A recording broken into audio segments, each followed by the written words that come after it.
The Ukraine has this fabulous wine history. Talk a little bit about the history of wine production in the Ukraine. Wine has been made in the Ukraine since the 13th century. And the most famous vineyards are in Crimea, and we all know what's happened there. Most of the vineyards in Ukraine are in the south and in the western part of the country. There are a few small ones popping up like outside of Kyiv, but most of them are in the south on the Black Sea near Odessa, and then also in the west towards the border with Hungary. The more recent history is that in the 1980s, when Gorbachev was in power, he had a very strong anti-alcohol campaign, and virtually all of the ancient vineyards in Ukraine were destroyed. They were ripped out. And everything has restarted in the last 20 to 30 years. So it's at once an old wine country, but it's very new as well. And you have a lot of smaller projects just popping up. One of the wines that I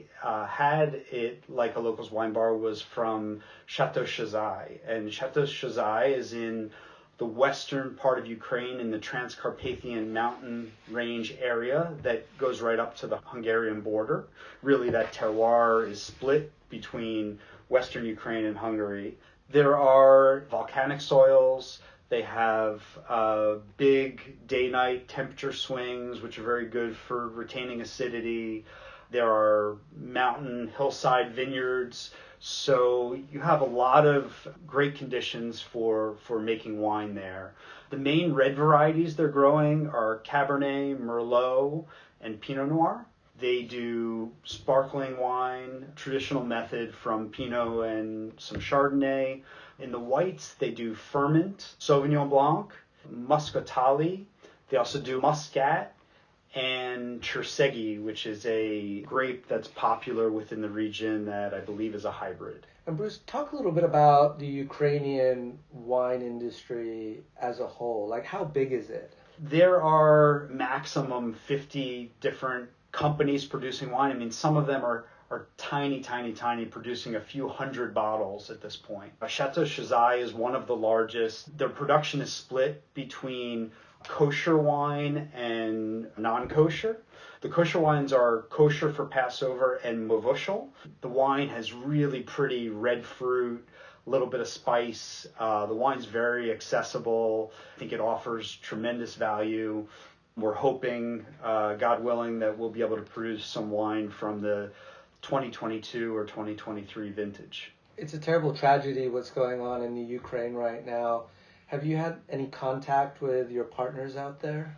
Yes, definitely. I reached out to Alan Radam, the vice president at Chateau Chazai, to make sure they were okay, and thankfully they are okay. The situation in western Ukraine is dire with all the refugees flooding into the region. So there's been a ban on alcohol consumption since the start of the war. Several wineries in the south being totally destroyed. Wineries, others being robbed, and so it's really bad in the south. In the west, he said they've been a little more fortunate. They've been able to take care of their people. They've been able to continue farming the vineyards. But of course, they rely so much on exports and also domestic sales. So they don't know how long they can keep going if the war keeps up. So it's really a horrible situation. They're providing shelter and food and logistics for hundreds of refugees. But like everyone, I'm kind of watching in horror as we see what goes on, and just really pulling for people in solidarity. It's amazing what the people of the country have done to pull together, and it's a horrible thing.